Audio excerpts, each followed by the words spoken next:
Jahongir Muhammadga murojaat. Assalomu alaykum do'stlar, suhbatlarimiz davom etadi. Bugun men o'zbek muxolifatini birlashishi va bu orqali O'zbekistondagi mana shu rejimni tinch siyosiy bilan o'zgartirishga erishish, undan keyin Xitoydan va Rossiyadan kelayotgan tahdidga qarshi hammamiz xalq bo'lib, davlat, hukumat, muxolifat, jamiyat hamma birlashib shu tahdidga qarshi turish haqida bayonot bilan, chaqiriq bilan chiqqan Jahongir Muhammadga murojaat qilyapman. Murojaatingiz juda o'rinli, biroz ko'p odamlar aytgani kech bo'lsa ham o'rinli edi.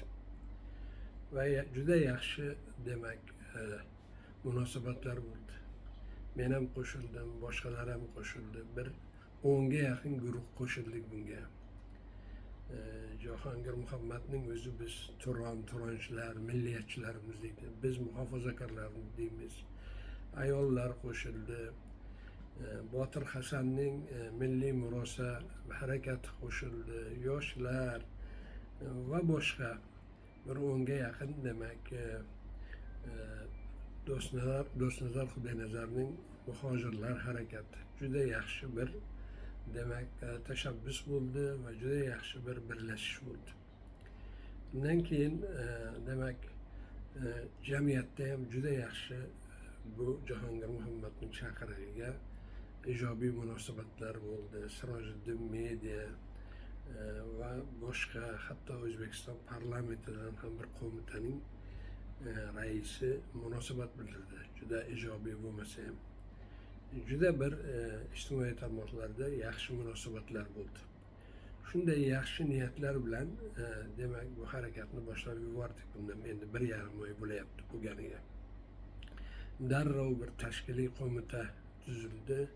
Shu 10 ta a'zo bo'lgan guruhning demak a'zolaridan 3 kishidan men buni taklifda aytdim.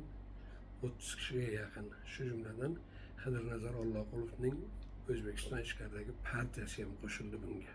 Aytyapman-ku, hammamiz.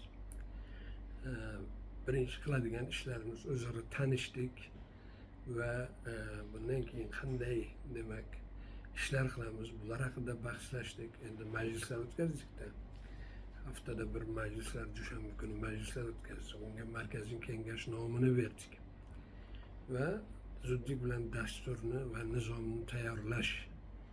Bu arada Ozodlik ham, BBC ham demak doim xabar berib turdi. Bu ismi Birlashgan O'zbek muxolifati bo'ldi. Nizom loyihasini men tayyorladim va Botir Hasan tayyorladi. 2 ta nizom loyihasi o'rtaga chiqdi. Keyin men ularni ikkalasini birlashtirib, muvofiqlashtirib o'rtaga tashladim. Bir 80% demak shu nizom loyihasi, ya'ni men bilan Botir Hasanning muhofazakorlar bilan Botir Hasan guruhi tayyorlagan nizom qabul qilindi keyinchalik. Va undan keyin yana boshqa ishlarimiz davom eta boshladi. Afsuski